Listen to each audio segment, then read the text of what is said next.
Welcome to another episode of Dynamic, and today we have with us Pastor Ron Kelly. So nice to be with you. Thank you for having me. Thank you for being willing to share your story. So just maybe tell us a little bit about your background, where you grew up and what your circumstances were. Yeah, well, I'm from the United States, and I grew up in the middle of the country. And my home was probably sort of normal. Unfortunately, in the time frame I grew up in the 1960s, there was a societal or social revolution going on. And my parents were caught up in that a little bit. It would have been nice if I would have had a little stronger home to grow up in. But my mom and dad did manage to make a go of it. I'm the oldest of 4 children. And I'm thankful for what they did for us that was good, but there was some challenging circumstances too. Tell us a little bit about the good and the bad. Well, the good is that in spite of the challenges, my mom and dad stayed together through the years, but it was a pretty turbulent marital relationship. We had financial troubles. My mother was raised a Christian, but wasn't living as a Christian. And I think that created some special challenges in our home as well. My mother was kind of a rebel, kind of a fighter. She kind of rebelled about the values that she grew up with. And my dad was a quiet person. They both had some pretty good values. They taught me to work, be respectful, to honor authority, those kinds of things.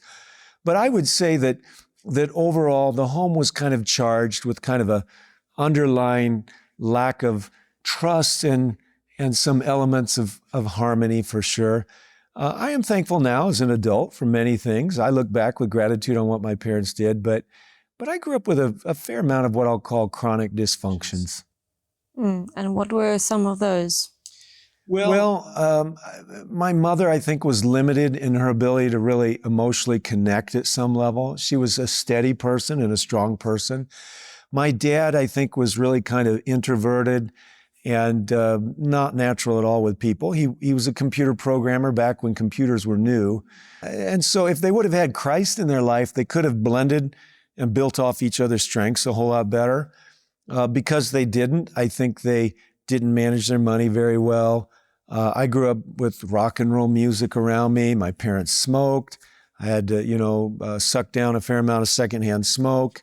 When stress came into the home, it wasn't managed that well, cursing and things like that. So they stayed together. They were committed to each other. There were times when I wondered, but in the end, I'm thankful for the commitment that did keep them together. And I'm thankful that they made decisions they thought were good for me, which some of them really, truly were.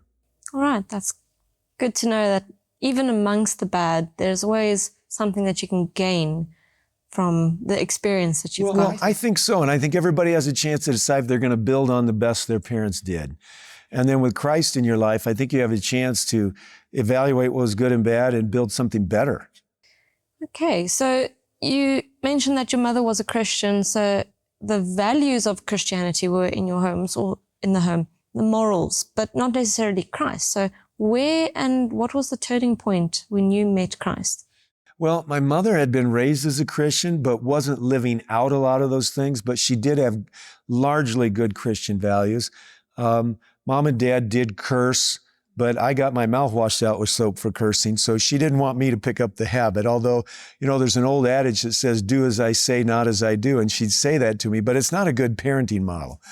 But my mother, in spite of not really finding a link with Christ, she did have the Christian structures and some of the values, but she decided when I was a young boy, and I'm the oldest of 4, she decided that I was going to go to a Christian school because she didn't want me getting the drug habit that was developing in America at that time. She had to kind of fight my dad on that because he wasn't in favor of it. We have these American public schools. They were pretty good. But my mother was interested in my well-being in a social and developmental sense. And so she decided about the time I became 13 that I was going to go to the school. Now, she had that discussion with my parents ahead of time. And my dad did surrender to her strength of person. But when it was time for me to go to that Christian school, it's like, I don't want to go. I was old enough now. I wasn't a little boy anymore. Didn't know a lot about the Bible. Didn't want to be made fun of. And but I had learned Mom was in charge, and when she made the decision, it was going to happen. So one day on a little vacation to my aunt and uncle's, she took me out on the porch. We didn't have a lot of money, and my aunt and uncle, he was a dentist. He had a nicer home and a pool, and so it was a little break. And at the end of my little vacation, she said, "You're going to the church school?" And I said, "I'm not." And she said, "You are." I said, "I'm not." And she said, "You will." And she got more determined, and finally I figured it out. She would win, I would lose, which would turn out to be a winning thing for me. I met Jesus at that school. You said something about how you felt you would be ridiculed. Why? Well, that's a very good question. The reason I thought I'd be ridiculed is I was so ignorant about the Bible. And when I had been a 9-year-old, my grandmother had taken me to church, and they sat us in a big circle with all these 9 and 10 years olds, and they had names of the Bible, and they were strange names that people were saying. I'd never heard them before, but I got a little name, probably the shortest name book in the Bible. And when it came around to my time, I said, "Well, I have the book of Job." Well, anybody familiar with the Bible knows that's called the book of Job, but I didn't know that. I knew phonics. And when I said it, all of the kids in the circle laughed. And I was only 9 or 10, but I got the picture. It is not a safe place for me. So by the time my mom tells me I'm going to a religious school, it's like, I don't want to go there. I'm just going to recycle that ridicule again. So, it's important to teach our kids to be thoughtful to the strangers in their midst, even when they're little. Sure. What a big impact little kids can make. Oh, for sure. And it just goes to show how as humans, we're always kind of looking for a safe, secure place. And when you get laughed at, it's like, oh, that's a wound on my dignity and my person. Yeah. So at the school, what was your experience? What did you... Well, I went expecting to get public school kids who knew something about the Bible. And what I found was that most of the kids there were actually thoughtful and respectful. Of course, it's a mix, so you have a few kids in Christian homes that aren't any different than public school kids. But the teachers were very thoughtful. And of course, we studied the Bible. We had daily worship. And with a few missteps on my behalf, because I related to them like they were public school kids at first. And I thought I had it kind of like I had a survival of the fittest, but I didn't need that. And slowly I adjusted to that, and it was like, well, this is really pretty nice. And the teachers were wonderful. And slowly I began learning why, which was that Jesus was at the center of this. And it was an amazing journey for me. And you said that that's where you met Jesus, at the school. I had several inputs. I had the teachers. I had the pastor that would come and give Bible studies. Personally, to individual Yes, to me and students? my sister. So together we got Bible studies. And then there was also the whole school worship. And there was just a climate at that school that made Christ the middle of many subjects and the center of how we treated each other. And it was a wonderful change. I mean, in public school, I would get chased home by the bullies. And I had decent enough teachers there. But in this school, there was a real sense of love and security that wasn't hard to warm up to. I gave my heart to Jesus. And what were the steps that they actually took you through to get to that point? Well, every day we read out of a book called God's Minutes, which was an old book published by Southern Publishing in the United States. And it was these wonderful stories of people that actually lived out Christian creeds, Christian beliefs. I cannot tell you how powerfully that impacted me day by day. It was like, oh, that's a life lesson. That's a life lesson. And then when it came to the Bible studies, I was systematically now going through the belief system of the church that ran this school. And then there was an evangelistic meeting at the church. And by the time you put all that together, I had been invited to give my life to Christ, and I had said, yes, I would. So it all comes with invitation. It does. Somebody's got to invite you. You may sense that it's better. The Bible says, taste and see that the Lord is good. You may be able to tell by what you're experiencing, like eating a good meal. This is good. I mean, you don't know what's in it, but it's like, this is good. And that was happening with me.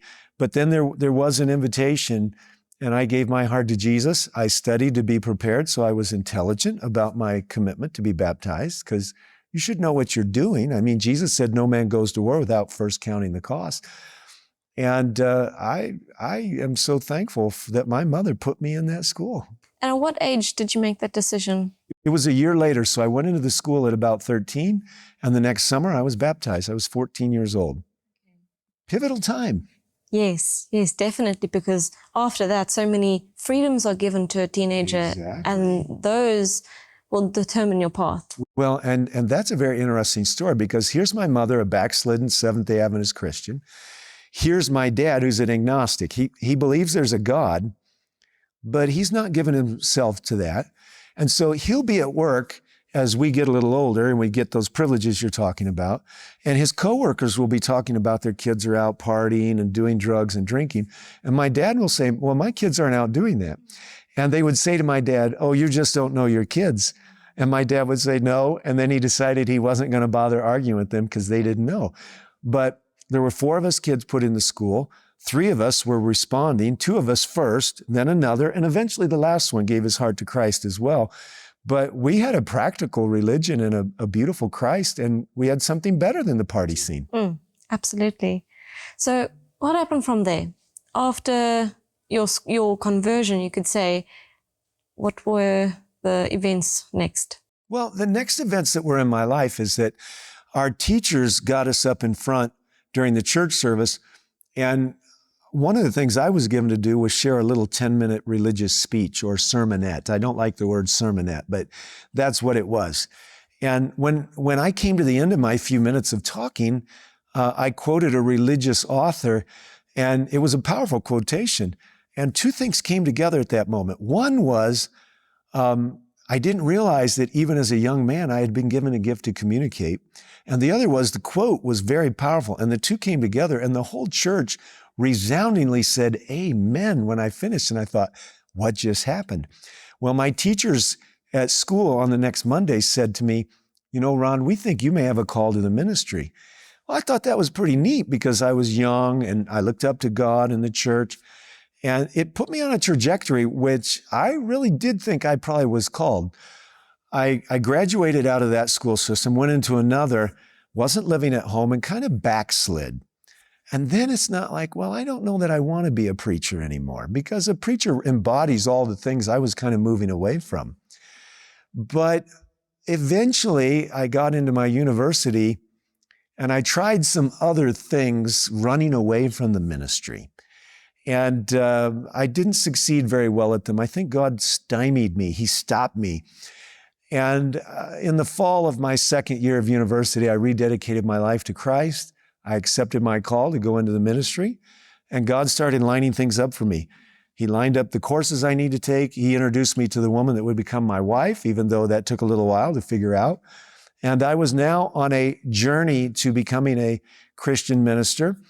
And I actually got asked to leave school while I was at college because I couldn't pay my bill. But I needed to be there, and God worked it out for me. So my faith was growing. I had surrendered my life.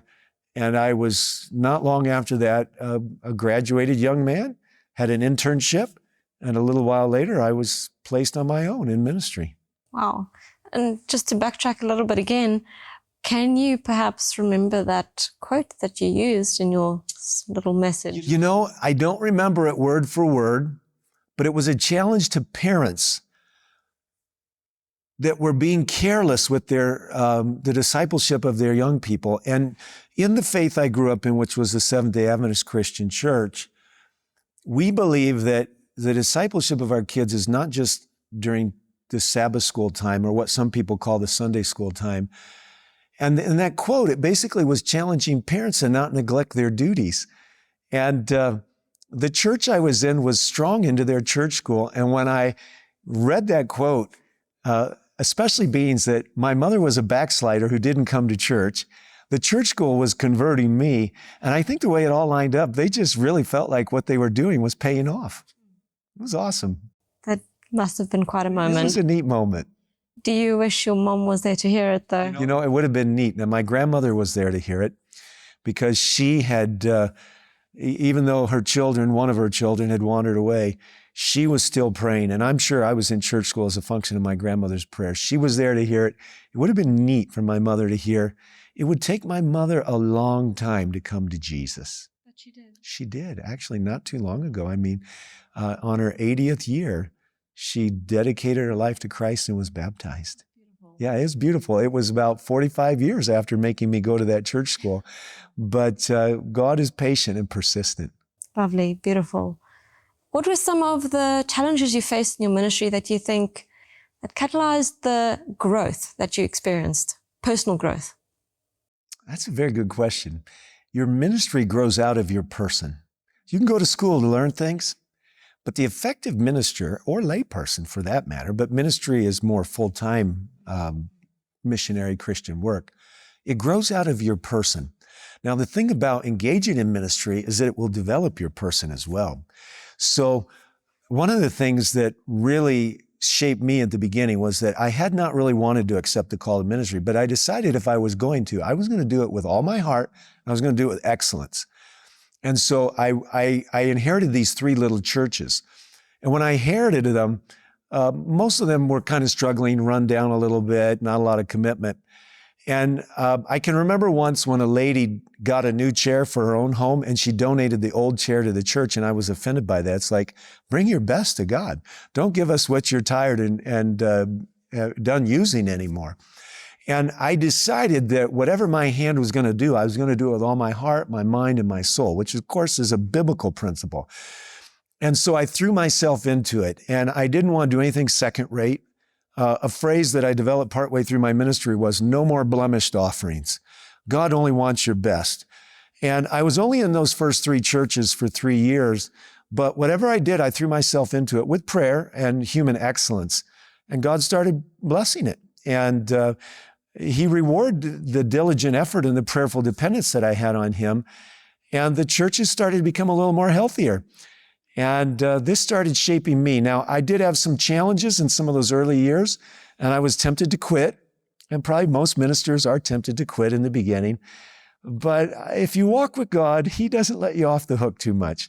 So I started seeing God also provide, because churches are groups of people. And if the groups of people are constituted with individuals who aren't living by faith, they can just do the bare minimum. And then the churches are kind of depressing places where you just kind of go around with religious routines. But I challenged my churches, and in the process, they sometimes they responded and sometimes they didn't.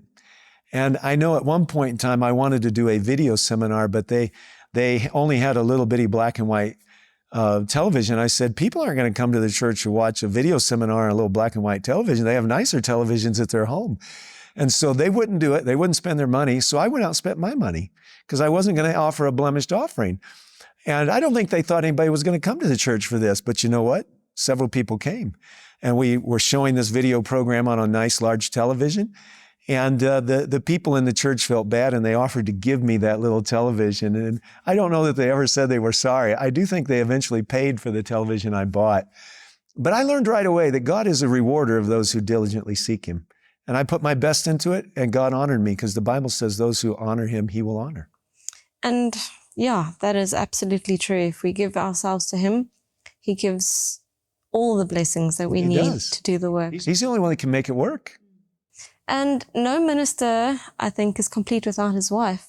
Can you give us a little bit of a background, how you met? And yeah, well, my wife is a true jewel. She was a Christian from her earliest years. I was not. So we kind of brought a little compliment together, because I had to examine my faith, and she had kind of inherited hers, but she was a genuine Christian. And I did not impress my wife in the early days of our dating, but I kept pursuing her, praying for God to change her heart. And through a little bit of heartache and heartbreak and a little growing up for me, He did. And we got married when we were partway through school, which we had her parents' permission to do. I think it was a good decision. But my wife is a spiritual lady, and my best advice comes from her, because she knows me, and she got to where she knew the congregations. And even though she didn't have an active role in any public thing, we quickly had children. But she was a true family lady, and she understood the dynamics of proper trust and respect and love inside the church family. And she has just been a invaluable partner to me, not a public person. our philosophy of ministry is there's only room for one public person, because when you're a public person, you get criticized sometimes, and we didn't need two people being public people. But her role is absolutely pivotal. True spiritual partnership, lots of wisdom and encouragement. And, she had some roles in the church for sure, but her primary role was supporting me, raising the children. I had an active role in raising them too, but she's the primary caregiver. But my wife walks with God, and that is a source of wisdom and strength you just don't get unless it's real.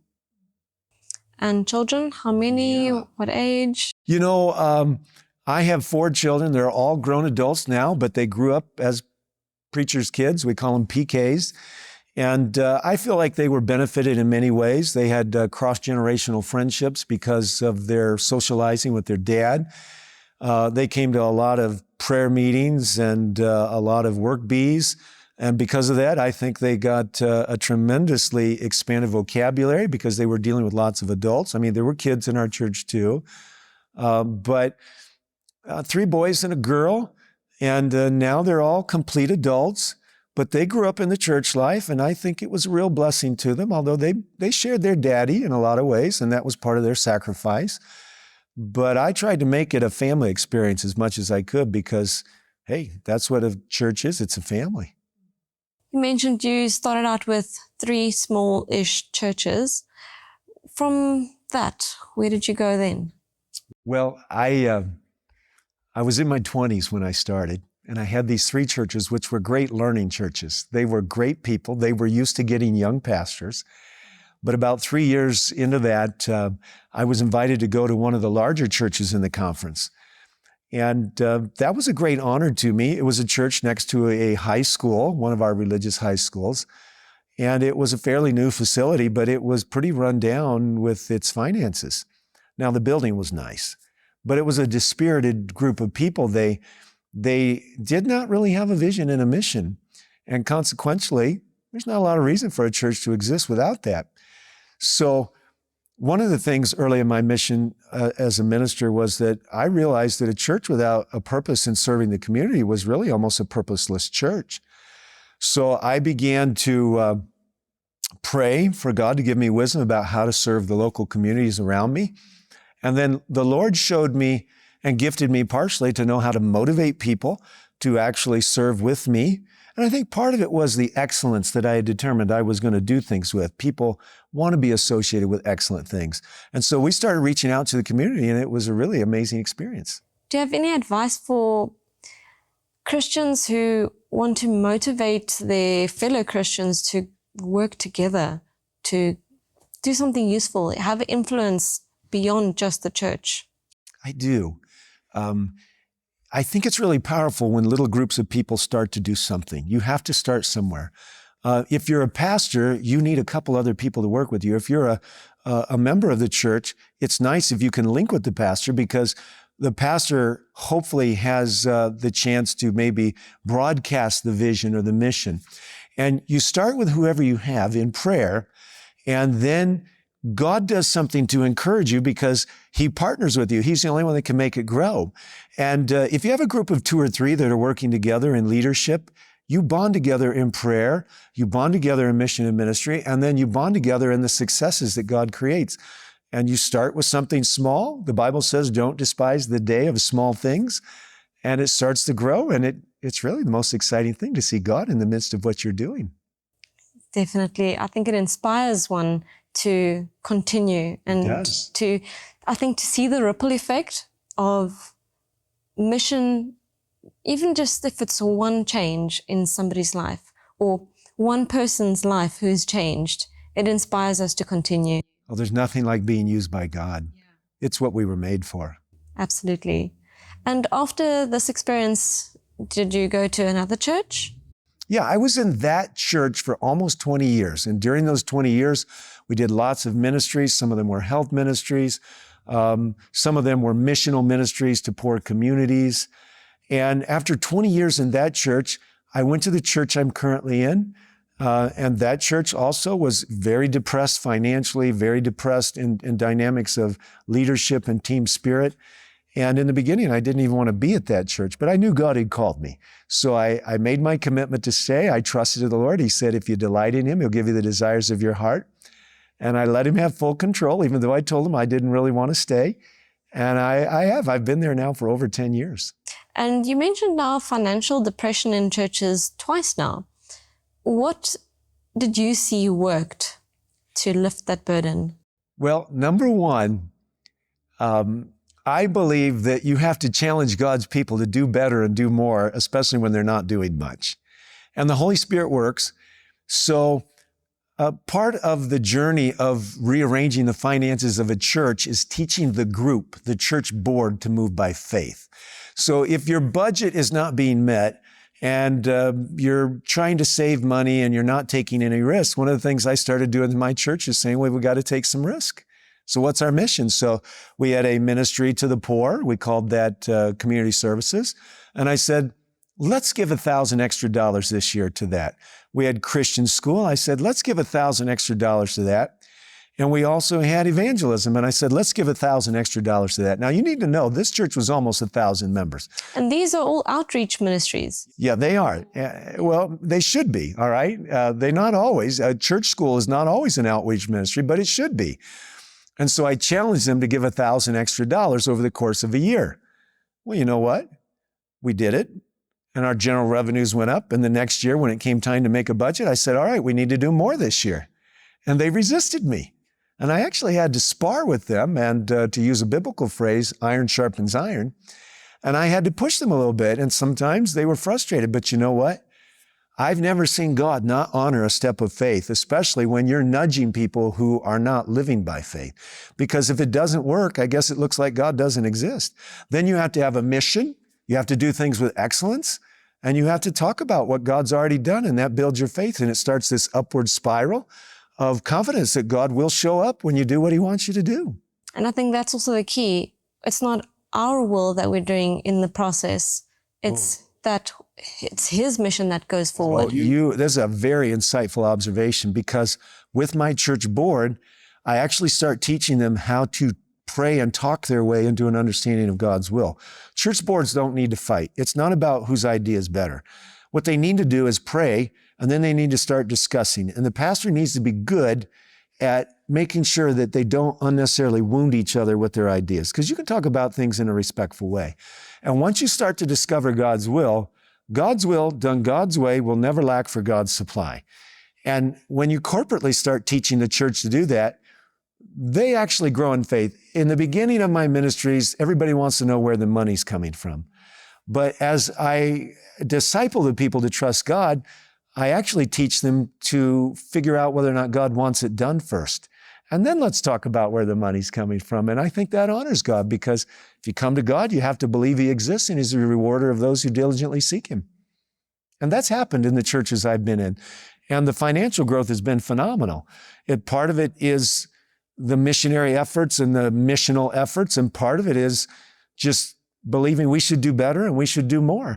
And when a church body gets, when you get the synergy, the energy of people coming together, and it's a spiritual synergy, and you recount what God has done and you watch God, just like if only one person comes, it gives you energy to keep going, and maybe He'll send you more. But when He starts sending you money and you can do better, it's like, this is exciting. And I think that's what God actually intended for a church family to experience, the excitement of working for Him. Absolutely. So I have a friend that actually gave us a couple of comparisons, what Satan offers us and what God would rather have us have from Him. And Satan offers us boredom, actually, when we're seeking excitement or we're seeking entertainment. And then God gives us excitement. And this true excitement is a giving spirit. And they're totally opposites, these two. They are. And you know what? If the leaders don't prompt the people into the arena of experimentation, religion's experimentation. Either God's alive and He'll respond, or He doesn't. And if the leaders are content to leave everybody where they're at, the church can be the most boring place in the world. So do you think leadership in a church setup is more important than the members, or do you think it goes both ways? Well, it does go both ways, but the beginning is the leader. Dale Carnegie used to say that he would pay the most money for people who know how to work with people. Now, leadership's real job is to empower the lay people. But of course, sometimes they're comfortable where they're at and they don't want to be bothered. But a good leader, under the guidance of the Holy Spirit, will both draw and attract, prompt and prod, and get people into a little bit of a stretch moment, a growth moment. And in that growth moment, if God shows up, amazing things can happen. So leadership is critical. And leadership is hard because sometimes people don't like you while you're challenging them. And sometimes they don't like you when you're correcting them. And of course, that's part of the spiritual role of a minister or a parent and other lay people in the church. But leadership is crucial to any organization. What would you say is a piece of advice you could give to leaders at the moment? Well, the leader is the person who loves the most, serves the most, sacrifices the most, seeks God the most, and he's also, or she's also, the person who gets the most satisfaction when they watch something happen. But leadership is love. If you love your people, they will follow you eventually, most of the time. So it's not necessarily about a position or an authority, but somebody who can actually motivate people to get stuff done. Right. Now, it's nice when those two things come together, okay? It's nice when you have the position, because there is institutional authority. It can go away fast, or it can get bigger, depending on the trust and respect you develop with the people you're with. But the leader is the person that people trust and respect, and they will listen to and follow. Now, ideally, that becomes, partnerships. Like I was mentioning in our church, you have the pastor, and then you have the elders and the deacons and the deaconesses. And when you can get key people in those roles to partner with the pastor, something will happen.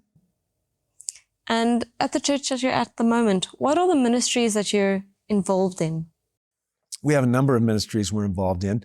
One of them is Christmas Behind Bars, which is a ministry to people in prison. We pack bags full of food and literature that they cannot easily get or that cost them a lot of money. We bag those up, and then groups of people will actually take them into the prison for the prisoners. We have health ministries where we help people overcome atherosclerosis and arterial disease by doing a 10-day in-house project where they actually get a diet, they get exercise, they get spiritual counseling. We have a ministry to foreign places where we build churches. And right now we're building in El Salvador a college. And we have a grief recovery ministry. Sometimes we have relationship ministries, parenting ministries. Those are different parts of the spectrum of ministries that we have. Quit smoking ministries. So we try to meet people's felt needs as we believe we're equipped to do it. Is there anything else that you think that you'd like to share about your personal testimony or your work that you've been doing? Well, I've been at ministry for about 35 years. And I want to say to anybody that is thinking about serving Christ in a similar way, or just making a big commitment as a member of the church, that I don't think there could be a more exciting, rewarding encounter than to watch God partner with you as you surrender yourself to take direction from the ultimate leader. And somebody came up to me the other day and they were encouraging me. And there's kind of a belief system that when we get to heaven, some of the people we've helped will be represented by stars in our crown. And this earth is temporary. I'm only going to live so long. I only have one life to give. I want to be like a drink offering, which in the Old Testament was something they poured out, the whole thing. And Jesus said, anybody who loses his life or gives it away for me will find it. And anybody who doesn't and tries to just protect their own experience will end up losing it. So I want to encourage people, give yourself to the Master. All through eternity, we're going to think about what Christ gave to redeem and restore us and pay the price of our sin. And nothing's more rewarding than being used of God and serving God and watching people's lives be changed because of it. As a last thought, if you were to give advice to somebody who might be on the edge of making a decision for Christ, what is your advice? What would you tell people? What would you counsel? Well, I would tell people to taste and see and find out if the Lord is good. I believe we were made in God's image. and that He's paid the ultimate price to restore us to what we lost in the Garden of Eden. And I don't believe God asks for anything unreasonable. I think He actually makes Himself available to be experienced, to lift the burdens of our spiritual guilt away from us, to restore us to a sense of self-respect, and to give us a mission and a purpose in living. So I think experiencing Christ is something that a person should seriously consider, especially if they have any honesty about what life experiences up to this point in time in their life have given them. So I think God is actually hoping to be encountered and found to be better than anything else. Thank you, Pastor Ron Kelly, that you have shared with us your story. I think it will inspire many people. I hope it does. Thank you for taking this time.